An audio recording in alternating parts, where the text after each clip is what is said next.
Have you gone to work or class feeling down about yourself and noticed that people will try to keep conversation brief with you? I'm Xavier, and today I'll be discussing how your view of yourself affects communication with others. Your attitude towards yourself affects the way you view others, and will also affect the way others look at you, for better or for worse. I will discuss this concept with the use of a research article. I will explain how I communicated with others before this class, and I will elaborate on how I have changed my approach to conversations with others after this course. So to begin, self-concept is your attitude towards yourself. Self-concept is developed through things like social comparison, self-esteem, and self-awareness. All this to be said that interpersonal communication is complicated. There are multiple reflections of oneself in any given interaction, six levels of reflection to be exact. And other people can sense your emotion and that'll affect their attitude towards you. And so, to elaborate with a source, impression management is how we try to control other people's view of us. And in current society, our main tool of this and communication is social media, like Instagram, Facebook, Twitter. You can pick and choose what you post and who you talk to and who you share it with, and who you share your post with. And so communication in social media is therefore a two-way street. Users' attitudes towards and mood about themselves will determine what they will post or share, while feedback from social media will either build or crush one's self-esteem. In a study by Vincent Duto called A Social Identity Perspective on Social Media's Impact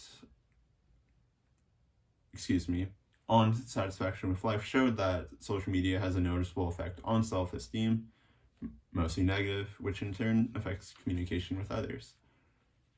So now that I've introduced the idea of self-concepts, I'd like to talk about an example from my past where it negatively affected me.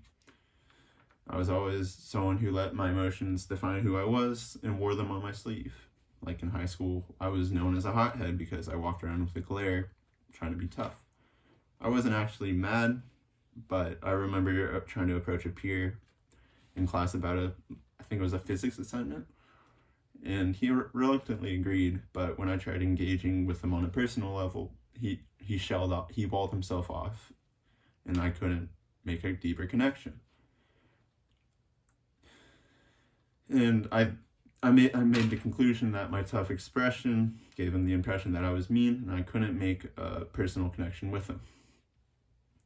So, now that we've explored the past, let's look at my way of communication in the present and how it will be in the future.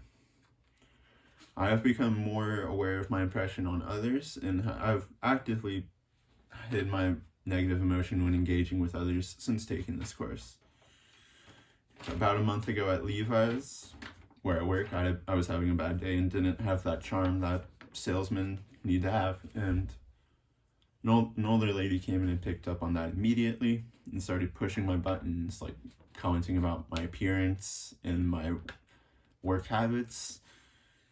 And by the end of her time here, I was ready to quit and find another job. Lo and behold, she comes back 2 weeks later to make a return of the same product. But this time I was prepared. I made a point to smile the whole time, tell myself I was happy and fine, and treated her like a new customer.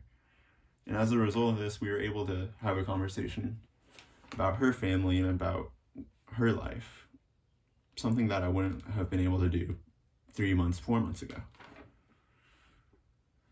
I've had several of these stories over the past couple months because I'm able to project an aura of friendliness and comfort, not insecurity and toughness. So, to summarize, your view of yourself will get in the way of interpersonal communication and relationships. I discussed what self-concept is, described a negative event from the past, and detailed a positive story from the present. And you are in control of your image to others. Don't let social media tell you otherwise.